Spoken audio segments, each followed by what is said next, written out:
காட்சி 9. அரசியையும் புலவனையும் சிறைப்பிடித்து தன்னுடைய சர்வாதிகாரத்தை காட்டும் காட்சி.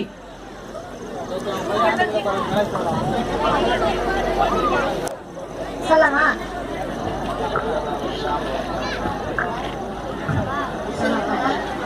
வீரமன்னார் வாழ்க வாழ்க, சர்வாதிகாரி வீரமன்னார் வாழ்க வாழ்க.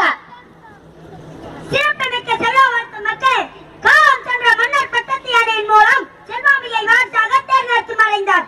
ஆசியாகி அரியணையில் அமர்ந்ததும் ஆணவம் அளவுக்கு மீறி வந்துவிட்டு செல்வாமிக்கு தன்னை பாடுபட்ட சாதாரண ஒரு புலவனுக்கு தக்க தண்டனை கொடுப்பதை விடுத்து அவனை காண செழித்தாளிக்கு செல்வதும் வருவதும் அவனை பாட சொல்லி கற்றதும் இதே வேலையாக போய்விடுது.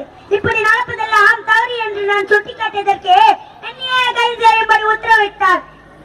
அதிகாரத்தை தவறாக உபயோகித்தாலும் தன் மனத்தின்படி எல்லாம் நடக்க முற்பட்டதாலும் நாட்டு மக்களின் நன்மையை கருதி நானே செல்வாமியை கைது செய்து காவலில் வைத்தேன். இந்த இடைக்காலத்தில் பணியாற்ற அந்நியர் வந்துவிடக் கூடாது என்று அரசாங்க பிரபுகள் அனைவரின் சம்மதத்தை பெற்று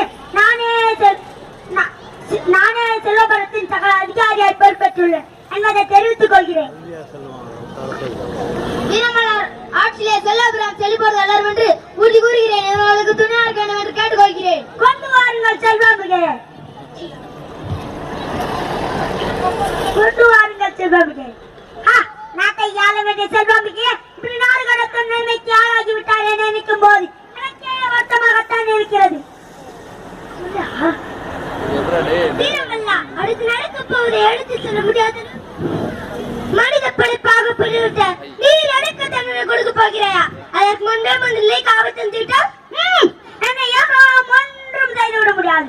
ஆனா நாட்டின் சர்வாதிகாரி பலம் படுத்த ஒரு சில வீரர்களை பக்கத்தில் வைத்துக் கொண்டு பயமுறுத்தி என்னை படைத்துக் கொள்ள வேண்டாம். எனக்கு என்று ஒரு கூட்டம் இல்லாமல் போக மாட்டார்கள். அவர்களை சும்மாகவும் விட்டுவிட மாட்டார்கள்.